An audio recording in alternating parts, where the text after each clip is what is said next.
কোনো নগৰতে নাই, কোনো পৌৰসভাতে নাই। এই শিলচৰৰ যান্ত্ৰিকটো নাইকিয়া কৰিবৰ কাৰণে চিফ মিনিষ্টাৰৰ মুখত মই শুনিছিলোঁ বিধানসভা যে এলিভেটেড কৰিডৰ বনাই দিয়ে, অভাৰব্ৰিজ বনাই দিয়ে। শিলচৰ অভাৰব্ৰিজখন ক'ত এতিয়া? মিষ্টাৰ চিফ মিনিষ্টাৰ, আপোনাৰ অভাৰব্ৰিজ ক'ত শিলচৰত? মিষ্টাৰ হিমন্ত বিশ্ব শৰ্মা, আপোনাৰ এলিভেটেড কৰিডৰ ক'ত? শিলচৰত চাবলৈ বিচাৰি ফুৰিছোঁ, ক'তো বিচাৰি পোৱা নাই। আপুনি ইমান ডাঙৰ ডাঙৰকে কথা কৈ দিয়ে যে মই শিলচৰক এনেকুৱা কৰি দিম, শিলচৰক একদম এলিভেটেড কৰিডৰ দি দিম, শিলচৰৰ আপোনাৰ টাউনৰ যে আপোনাৰ যিটো ড্ৰেইনেজ চিষ্টেমটো বনাই দিম বুলি কিমান কৈছিলে। শিলচৰৰ যিটো আৰ্টিফিচিয়েল ফ্লাড, কৃত্ৰিম বানপানী ৰোধ কৰিবৰ কাৰণে বিজেপি চৰকাৰৰ প্ৰধান প্ৰতিশ্ৰুতি আছিলে যে যান-জঁটটো নাইকিয়া কৰিবৰ কাৰণে তেওঁলোকে ফ্লাইঅভাৰ আৰু এলিভেটেড কৰিডৰ দিব, আৰু পানীটো নাইকিয়া কৰিবৰ কাৰণে আৰ্টিফিচিয়েল ফ্লাড, কৃত্ৰিম বানপানীটো নাইকিয়া কৰিবৰ কাৰণে তেওঁলোকে ড্ৰেইনেজ চিষ্টেমটো বনাই দিব। ক'ত সেইটো scientific drainage system? Mister chief minister, আপুনি যে ইমান ডাঙৰ ভূমিত ফুটি থাকে, শিলচৰৰ উন্নয়নৰ এই বস্তুবিলাকটো ক'তো আমি দেখা নাই। আৰু শিলচৰ পৌৰসভাৰ নিৰ্বাচনটো কেতিয়া হ'ব? আপুনি ইমান বাঙালী মানুহ ভাল পায়, হয়নে? বাঙালী মানুহৰ হাতত ক্ষমতা দিব খোজে আপুনি, বাঙালী মানুহক আপুনি শক্তিশালী কৰিব খোজে, শক্তিশালী কৰিব খোজে পলিটিকেলি, কিন্তু শিলচৰ পৌৰসভাৰ ইলেকশ্যনটো আকৌ আপুনি বন্ধ কৰি ৰাখে। ক'ত ক'ত চিফ মিনিষ্টাৰ ডাঙৰীয়া? আপোনাৰ বঙালী প্ৰীতি মইতো ক'তো বৰাবত ক'তো দেখা নাই ভাই। মইতো আপোনাক গুৱাহাটীতে বঙালী প্ৰীতি দেখি থাকো। আপুনি অকল বাঙালী আৰু অসমীয়া ভাষীৰ মাজত কাজিয়া লগাৰ বাহিৰে এই সময়ত তুমি কি কাম কৰিব পাৰিছা মুখ্যমন্ত্ৰী ডাঙৰীয়া? বাঙালী আৰু অসমীয়াৰ মাজত ইমান দিন ধৰি যুগ যুগান্তৰ যিটো সম্পৰ্ক, আৱহমান কালৰ পৰা আমাৰ যিটো সম্পৰ্ক, অৰ্গেনিক ৰিলেশ্যনশ্বিপ আছে, এইটো বিজেপি চৰকাৰৰ দিনত ব্যাহত কৰি দিয়াৰ বাহিৰে, বাঙালী আৰু অসমীয়াৰ মাজত সংঘাত হোৱাৰ বাহিৰে এই বিজেপি চৰকাৰখনে আচলতে বাঙালীসকলৰ কাৰণে কৰিছে কি? বাঙালীসকলৰ সেই যিটো আপোনাৰ দ্বীপ উদ্ধাৰৰ সমস্যা, এই দ্বীপ উদ্ধাৰৰ সমস্যাটো সমাধান কৰিলে? বাঙালীসকলে যে এতিয়ালৈকে অসমৰ ভাৰতীয় বাঙালীসকলে, বিদেশী নহয়, অসমৰ ভাৰতৰ পুৰণি যিসকল বাঙালী ভদ্ৰ, তেওঁলোকৰ যে এই আপোনাৰ কি কয় আমাৰ হেৰি কাৰ্ডটোৰ সমস্যা, আধাৰ কাৰ্ডৰ সমস্যা, ফিংগাৰ প্ৰিণ্টৰ, মানে এই সমস্যাটো ক'ত গ'ল? হাজাৰ হাজাৰ লাখ লাখ বাঙালী মানুহৰ যে এই যে আধাৰ কাৰ্ড নাই, এই সমস্যাটো আপুনি কাহানিৰে সমাধান কৰিম বুলি কৈছিলে, ক'ত গ'ল? এনআৰচিখন সম্পূৰ্ণ কৰি বাঙালী মানুহক একেবাৰে শান্তিৰে থাকিবলৈ নিদিয়ক কিয়? কিয় আপুনি বাঙালী মানুহবিলাকক অসমীয়া মানুহৰ ওচৰত আপুনি সন্দেহবাদী কৰি তুলিছে এনআৰচিখন কমপ্লিট নকৰি? পলিটিকেলি বাঙালীসকলক পুৰা মাথা মাৰি আনে বিজেপিয়ে। বাঙালীসকলৰ ৰাজনৈতিক অধিকাৰ সম্পূৰ্ণৰূপে হৰণ কৰা নাই বিজেপিয়ে। বাঙালীসকলৰ নামত ইমান কথা কৈ কিন্তু এটা বাঙালীৰ সমস্যা সমাধান কৰাটো আমি দেখা নাই। এটা সমস্যা কেৱল অসমীয়া আৰু বাঙালীৰ মাজত কাজিয়া লগোৱা। আমাৰতো শুনিছিলো যে বৰাক উপত্যকাত নতুন গ্ৰীণফিল্ড এয়াৰপৰ্ট হ'ল। ক'ত গ'ল আপোনাৰ গ্ৰীণফিল্ড এয়াৰপৰ্টটো চাব লাগিছিলে নহয়? মানুহ খেলিলে ঠিকেই, মানুহৰ ঘৰ ভাঙিলে, বাগান ভাঙিলে, এয়াৰপৰ্টটো ক'ত আপোনাৰ? মুখ্যমন্ত্ৰী ডাঙৰীয়া হিমন্ত বিশ্ব শৰ্মা ডাঙৰীয়া, আপুনি বোলে বৰ ডাঙৰ মুখ্যমন্ত্ৰী, আপুনি বোলে একদম বিশ্ব অসমৰ, আপোনাৰ এয়াৰপৰ্টটো ক'ত? বৰাকত ক'ত আপোনাৰ এয়াৰপৰ্টটো? আৰু শিলচৰ মেডিকেল কলেজখন আপুনি যে ইমান দিনৰ অসমৰ শিক্ষামন্ত্ৰী, স্বাস্থ্যমন্ত্ৰী বোলে নাম্বাৰ 1 স্বাস্থ্যমন্ত্ৰী আছিলে, শিলচৰ মেডিকেল কলেজখন আপুনি কেতিয়াবা চাইছেনে?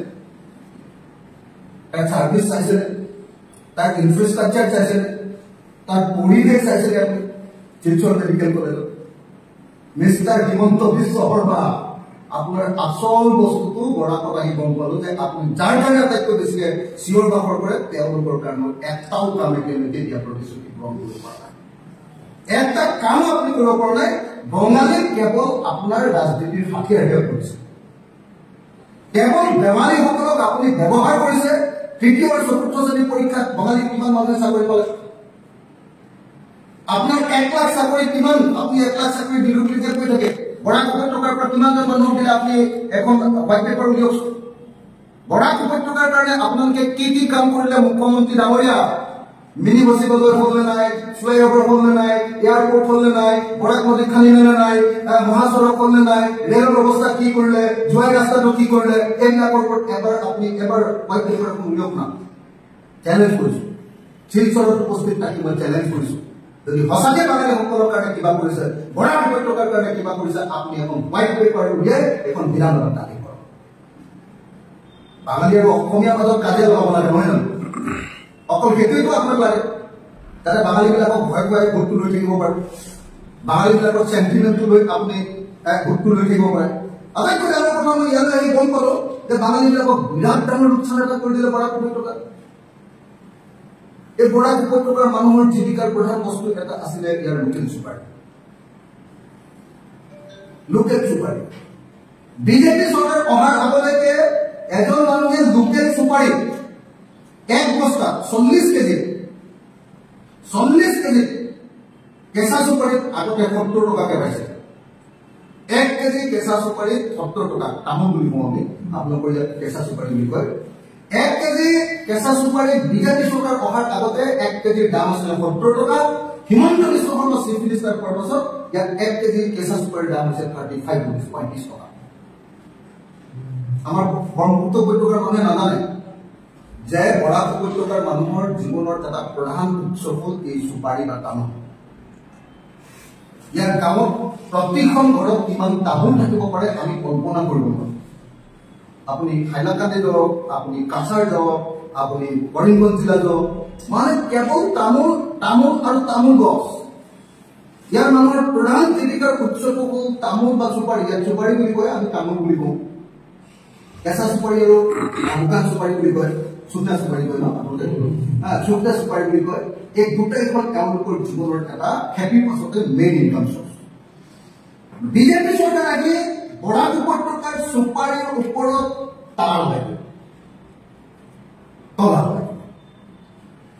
70 টকা কেঁচা চুপাৰীৰ দাম 35 টকালৈ কমাই দিলে, আৰু সেইটো কৌশিক ৰায়ৰ জৰিয়তে অকল চিণ্ডিকেট ৰাজ কৰি তুলিলে। চিণ্ডিকেট ৰাজ। আগতে শুকান চুপাৰী বিক্ৰী কৰিলে বৰাক উপত্যকাৰ মানুহে, এজন খেতিয়কে যাৰ চুপাৰী আছে, যাৰ তামোল আছে, তেওঁলোকে শুকান চুপাৰী, চুকনা চুপাৰী আগতে বিক্ৰী কৰিলে 400 rupees পাইছিলে পাৰ কেজি। এতিয়া প্ৰায় 270 rupees। বৰাক উপত্যকাৰ মানুহৰ পেটত লাভ দিছে হিমন্ত বিশ্ব শৰ্মাই, পেটত লাভ দিছে হিমন্ত বিশ্ব শৰ্মাই। বৰাক উপত্যকাত এটা পলিটিকেল ক্লাছ বনাইছে, যিটো পলিটিকেল ক্লাছ একদম বাঙালীসকল আটাইতকৈ কালচাৰ জাতি পৃথিৱীৰ ভিতৰত। আৰু ইয়াত যিসকল পলিটিকেল ক্লাছ লৈছে, পৃথিৱীৰ আন কালচাৰ কেইটামান মানুহ ইয়াতে পলিটিকেল ক্লাছ বনাইছে। 2 নম্বৰী দগাবাজ, অৰ্থনৈতিক প্ৰভাৱ নোহোৱা 2 নম্বৰী কেইটামানক বাঙালী লিডাৰ পাইছে। 2 নম্বৰ দগাবাজ, কথা পাতিব নোৱাৰে যাৰ লগত। বাঙালী বুলি ক'লে ৰবীন্দ্ৰনাথৰ কথা পাতিবলৈ মন যায়, বাঙালী বুলি ক'লে ৰবীন্দ্ৰনাথৰ গীত শুনিবলৈ মন যায়। আৰু আপোনালোকে ইয়াৰ পৰা যিকেইজন লিডাৰ পঠিয়াই দিছে, এইডাল পৃথিৱীৰ 2 নম্বৰী দগাবাজ আৰু দালাল। আজি হিমন্ত বিশ্ব শৰ্মা আৰু বৰাকৰ মানুহৰ মাজৰ লিংকটো, ব্ৰিজটোৰ নামটো হ'ল কৌশিক ৰায়। কৌশিক ৰায়ৰ কামটো কি? কালেকশ্যন মাষ্টাৰ, চিণ্ডিকেটৰ টকা। একে বাঙালীৰ লগত বিজেপিৰ সম্পৰ্ক, একে সম্পৰ্ক নহয় জানো বিজেপিৰ লগত বাঙালীৰ সম্পৰ্ক? আগতে সৰ্বানন্দ সোণোৱালে মুখ্যমন্ত্ৰী ধৰণে বাঙালীবিলাকক সন্মান দিছিলে, হিমন্ত বিশ্ব শৰ্মাই পেটত লাভ দিছে। সৰ্বানন্দ সোণোৱালে মুখ্যমন্ত্ৰী ধৰণে বাঙালীসকলৰ প্ৰতি সন্মান প্ৰদৰ্শন কৰিছে, আৰু কাম যিমান কৰক নোৱাৰক, কিন্তু এওঁলোকৰ যিখিনি চিনিয়ৰ কালচাৰ সেই মানুহবিলাকক উলিয়াই আনিবলৈ চেষ্টা কৰিছে। হিমন্ত বিশ্ব শৰ্মাই একদম লুম্পেন 2 নম্বৰী দগাবাজ কেইটাক মানুহ লিডাৰ বনাই দিছে। নিজে আপোনালোকে জানিব, প্ৰত্যেকজন সাংবাদিকে জানে, কৌশিক ৰায় যদি আজি বৰাক উপত্যকাৰ বাঙালী মানুহৰ প্ৰতিনিধি হয়, যাৰ নামটো লোকেল নামটো হ'ল কালেক্টৰ, লোকেল কালেক্টৰ। কিহৰ কালেক্টৰ? চুপাৰীৰ কালেক্টৰ। কিহৰ কালেক্টৰ? কয়লাৰ কালেক্টৰ। কিহৰ কালেক্টৰ? 2 নম্বৰী পইচাৰ কালেক্টৰ।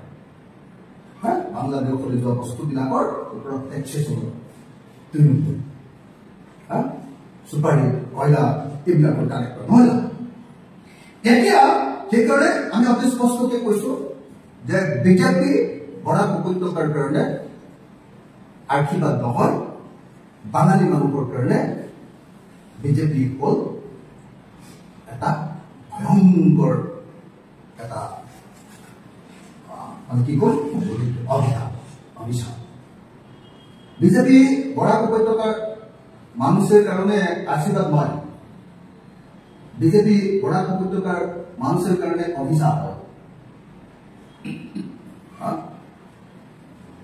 বাঙালি মানুষের যেটা পরিচয় কি বাঙালি মানুষ কালচার মানুষ তো বিজেপির যে বাঙালির লিডার এ কিন্তু কালচার নয় আনকালচার 2 নম্বর সিন্ডিকেট মাস্টার এগুলো তো পুরা কালেক্টর হয় কালেকশন মাস্টার লোকেল কালেক্টর তো এই যেটা সম্পর্ক করেছে বিজেপি আর বরাক উপত্যকার এই সম্পর্কটা একদম খারাপ এখানে আমি স্পষ্টকে কব খুঁজছো যে বিজেপিয়ে বরাক উপত্যকার বাঙালি মানুহৰ কোনো ৰাজনৈতিক অধিকাৰ মই বেলেগ কথা বাদ দিলো বাঙালি মানুহৰ যে এই হেৰি সমস্যাটো দ্বিমুটাৰ সমস্যাটো এই সমস্যাটো সমাধান কৰকচোন আমি কথা দিছো যে 26 যদি আমি সৰকাৰ কৰো 6 মাসেৰ ভিতৰত বাঙালি মানুহৰ দ্বিমুটাৰ সমস্যা সমাধান কৰে যিদিনে আমাৰ ৰাজ্যৰ সৰকাৰ হ'ব বা ৰাজ্যৰ সৰকাৰত থাকিব ইয়াৰ লোকেল সুপাৰিৰে ম্যানমাৰৰ পৰা বাৰ্মিজ সুপাৰি নহয় এতিয়া হিমন্ত বিশ্ব শৰ্মাই বাৰ্মিজ সুপাৰি সিন্ডিকেট কৰিছে লোকেল সুপাৰিক আমি আকৌ আগৰ নিচিনাকে বিজনেছ কৰিব তাৰ কাৰণে কোনেও পইচা দিব নালাগে কোনোৱে যদি এখন গাড়ী ৰাস্তাত ধৰে লগে লগে তাক জেল কৰে লোকেল সুপারি যি সুপারি আগতে 400 টাকা পার কেজি পাইছিলে শুকনা সুপারি সেই সুপারি এতিয়া 270 টাকা পায় এটো আকৌ 400 নহয় 500 টাকা পোৱাৰ ব্যৱস্থা কৰে এটা আমাৰ প্ৰতিশ্ৰুতি আমি 6 মাহৰ ভিতৰত দ্বিমুটাৰ সমস্যাটা খতম কৰিব এটা আমাৰ প্ৰতিশ্ৰুতি এনআরসিটা কমপ্লিট করে বাঙালি সোশিয়াল নিরাপত্তা দিবে এনআরসিটা খতম করে আর বরাক আর ব্রহ্মপুত্র সম্পর্কটা উন্নত করো এটা হব আমার মেইন পলিটিক্যাল এজেন্ডা তো সেই কারণে যে বিজেপি আপনার বরাক উপত্যকার 15টা বিধানসভা সমষ্টি কমাই 13টা কৰিছে 2টা খাই পেলাইছে হিমন্ত বিশ্ব শৰ্মাই সেই বিজেপিয়ে বৰাক উপত্যকাৰ কথা কোৱাৰ কোনো অধিকাৰ নাই এই কথা আমি প্ৰত্যেকজন মানুহে জনা দৰকাৰ আৰু গুৱাহাটীত গৈ থাকিলে এনেকুৱা লাগে যে বৰাকৰ গোটেই বস্তু দি দিলে আৰু অসমত ইয়াত আহিলে গম পাব যে বৰাকৰ ৰাস্তা পদূলি চব ফকাচ নাই একোৱেই নাই যিমান প্ৰতিশ্ৰুতি দিছে এটা প্ৰতিশ্ৰুতি পূৰণ কৰা বিজেপি তো আমি